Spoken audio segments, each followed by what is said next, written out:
Alô, amigas e amigos que estão chegando aqui no canal Metodologia Amigável. Eu sou a professora Rejane Markman e estou trazendo para vocês aqui mais um tema contemporâneo que eu acredito que tem a ver com todos vocês, aqueles que querem aprender mais um pouco sobre todos os conhecimentos que existem na vida. Bem, esse tema é exatamente indústria cultural e ele vem do ramo da comunicação social, mas ele também tem a ver com a sociologia, com a política, com a filosofia, porque, na verdade, a ciência contemporânea ela não tem departamentos estanques.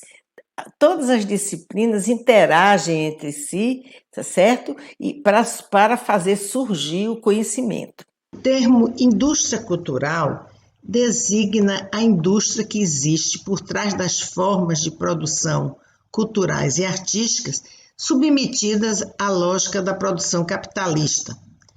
O conceito foi gestado por dois intelectuais alemães chamados Theodor Adorno e Max Horkheim, que eram participantes da primeira geração da Escola de Frankfurt. Eles expuseram as suas ideias em um livro chamado Dialética do Esclarecimento,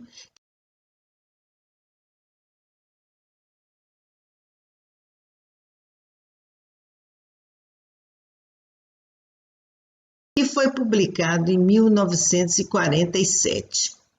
Adorno e Horkheim perceberam, utilizando na sua análise as ideias da teoria crítica, que uma das maneiras do capitalismo ampliar o seu lucro, que sempre é crescente, né, e acumulativo, era utilizar para divulgar as suas ideias através da via da cultura, certo?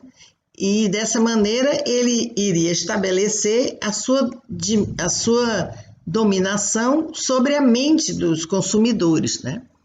Utilizando os meios de comunicação de massa, a indústria cultural ela envia mensagens ideológicas junto com os elementos de entretenimento, né? Então se torna uma coisa que é absorvida naturalmente, sem nenhuma indução percebível, né? Eles enviam essas mensagens para que essa audiência adquiram não só aqueles produtos culturais, mas também os bens de consumo materiais, né? Os bens culturais, que são frutos da sensibilidade e da inteligência humana, dessa maneira passam a ser transformados em mercadorias e são alienados ao lucro capitalista, desvalorizando assim a arte e a cultura. De forma ágil, as audiências, ao consumir os produtos de entretenimento, filmes, vídeos, músicas, etc., recebem sugestões de valores, de estilo de vida, de consumo e, especialmente, de hábitos que passam a ser transformados pela essa indução da cultura ocidental, especialmente a norte-americana, que é a cultura mais rica e que mais poderia produzir essas peças de entretenimento. Muitas dessas audiências de culturas totalmente diferentes da ocidental, eles passam a consumir produtos que são demandados dessa maneira e passam a criar hábitos que são muitas vezes contraditórios totalmente com a sociedade onde eles vivem. Eles distinguiram também, né, no seu livro, 3 tipos, né, de expressão cultural que existia no mundo, o que, na verdade, hoje em dia já são conceitos consagrados e que nós já trabalhamos com cultura dentro dessa perspectiva, né? E seriam três formas de cultura. Seria a cultura popular, inicialmente, que é uma forma de expressão bem típica do país, não é? de uma nação, né? E é uma cultura intuitiva e uma cultura autêntica. Por quê? Porque ela se produz a partir dos fazeres do povo, né? E esses fazeres, eles são repercutidos e são desdobrados através das gerações e se perpetuam pela tradição, certo?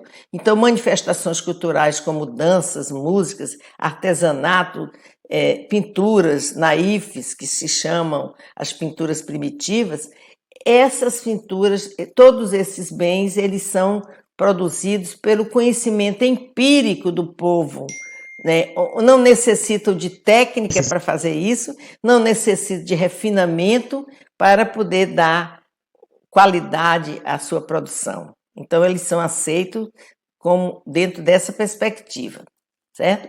Agora, outro tipo de cultura, que é exatamente do outro lado, que é a cultura erudita, né?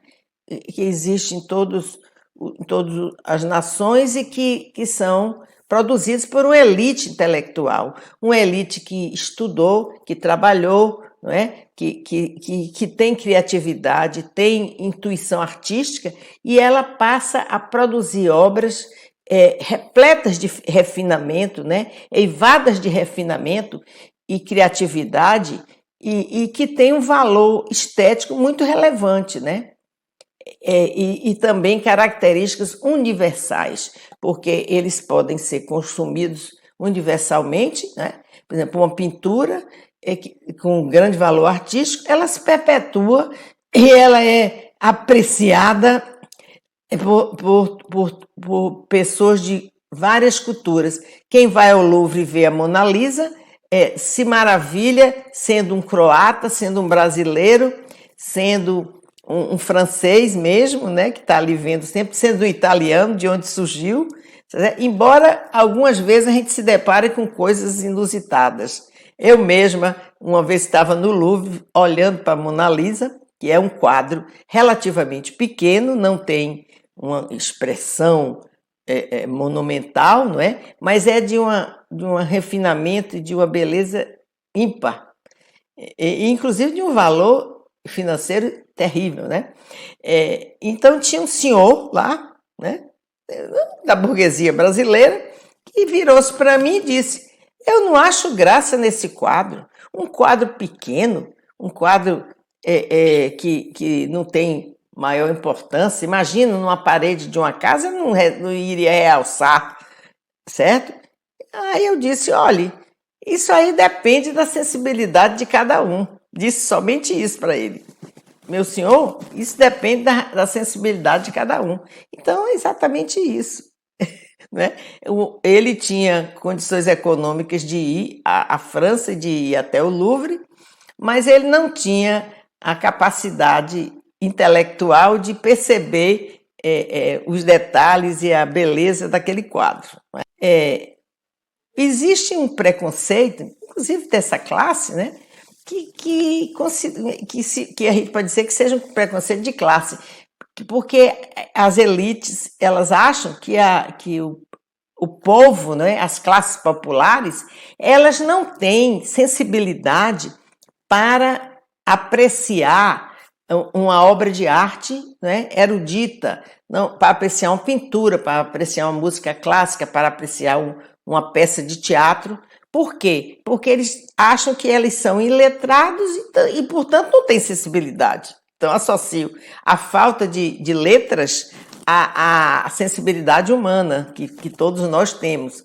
Apenas nós precisamos exercitá-la para poder gostar de determinadas coisas. Agora, esse exercício, né, de sensibilidade deveria ser garantido pelo Estado, porque ele devia favorecer toda a população a ter acesso à cultura erudita, porque se assim fosse feito, haveria uma familiaridade grande dessas formas de cultura erudita e a população, né? Como existe em muitos outros países do mundo, onde as pessoas são basicamente semi-analfabetas ou não têm grande erudição, não têm grandes leituras, mas logicamente que elas gostam das formas de cultura erudita, elas frequentam os locais, né? Frequentam os teatros, frequentam os concertos de música,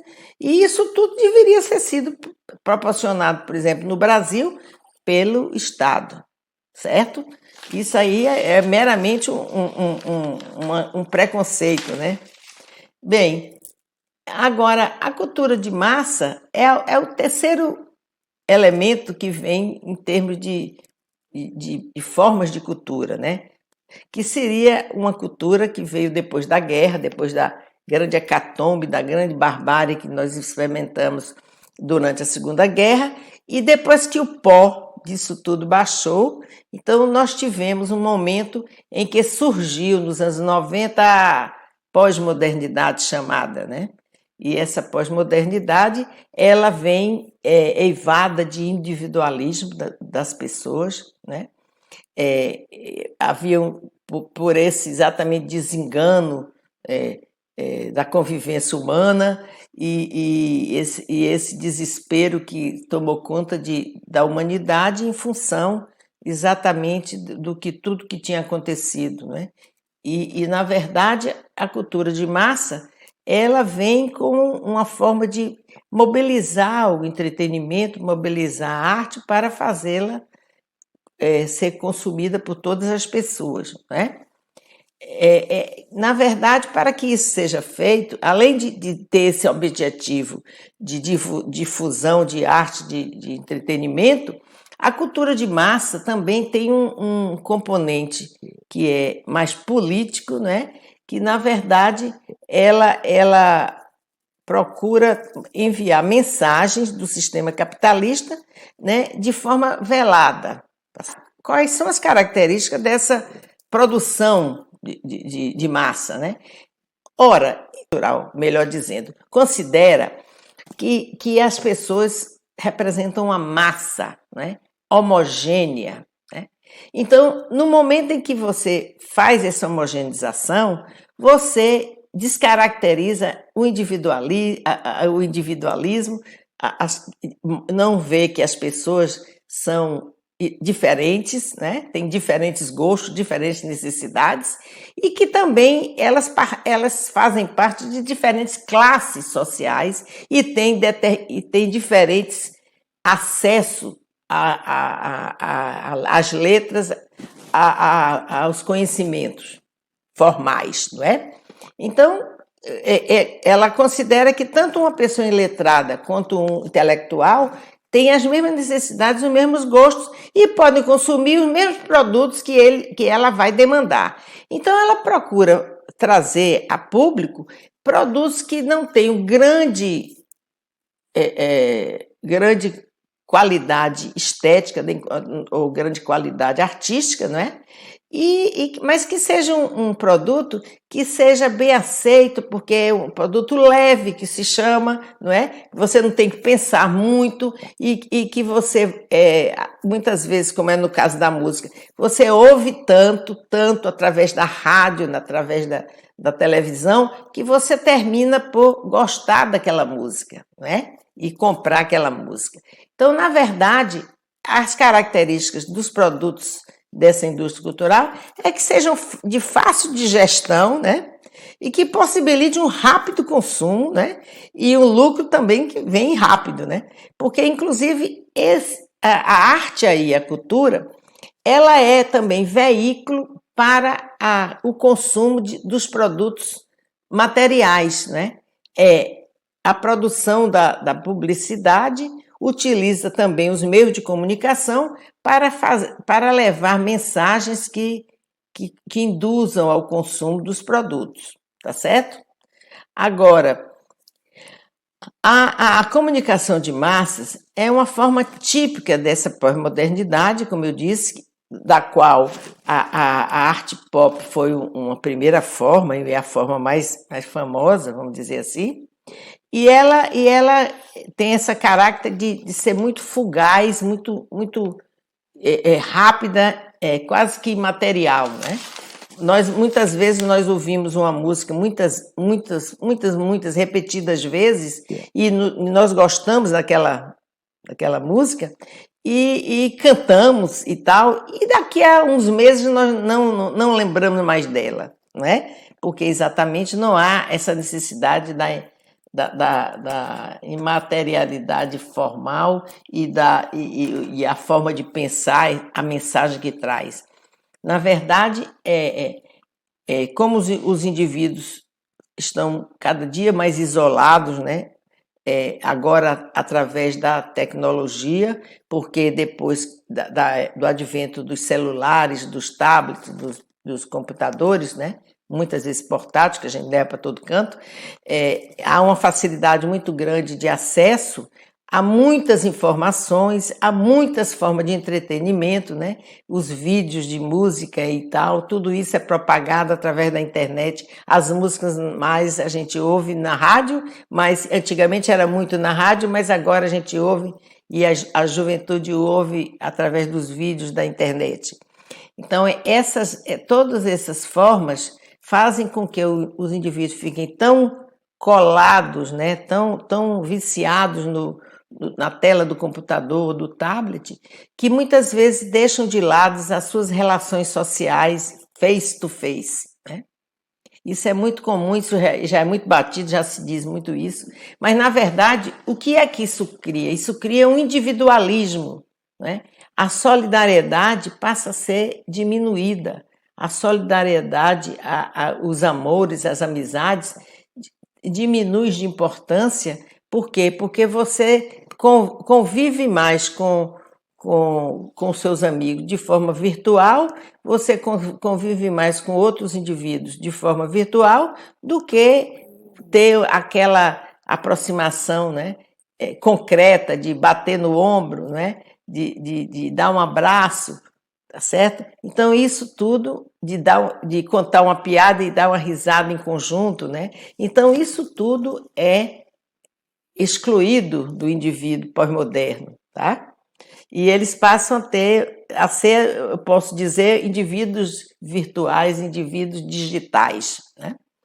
Agora, inicialmente, os meios de comunicação, que eram os veículos para onde a indústria cultural mandava suas mensagens, esses veículos eram jornais, na época de Adorno e Horkheim, eram jornais, eram as rádios, né?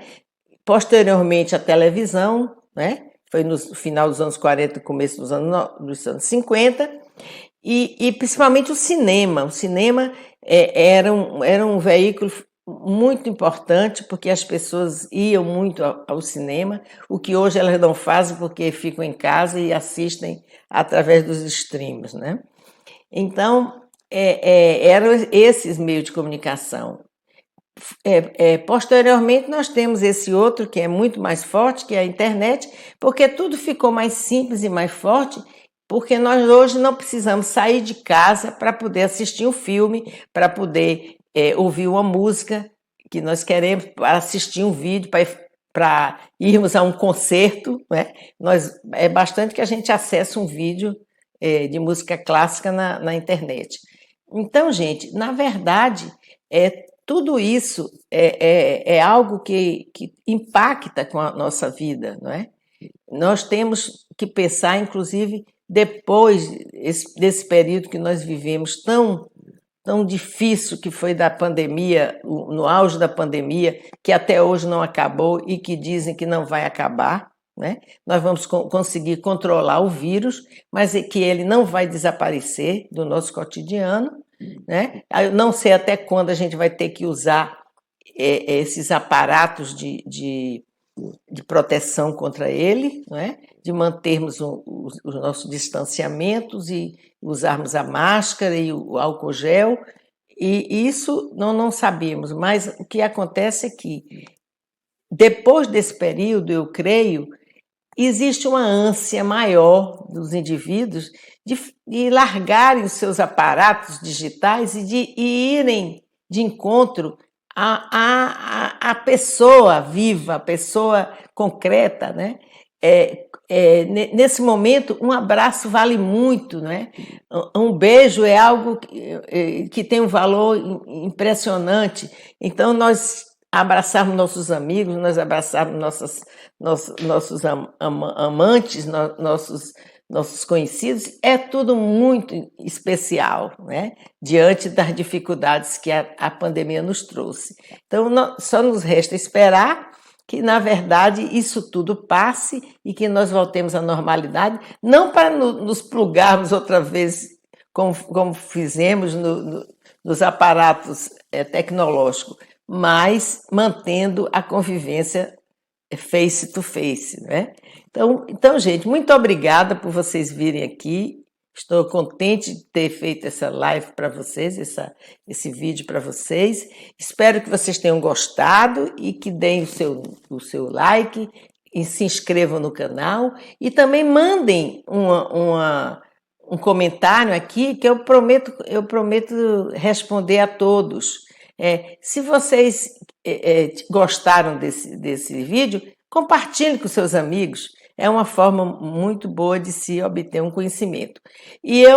Então, para que o vídeo não fique muito longo, eu vou continuar num segundo vídeo um assunto que tem a ver com esse, que é exatamente descrever a escola de Frankfurt com todas as suas bases teóricas, não é? E os seus elementos que compõem, e possa trazer também uma mensagem de conhecimento para todas as pessoas. Muito obrigada e até o próximo vídeo.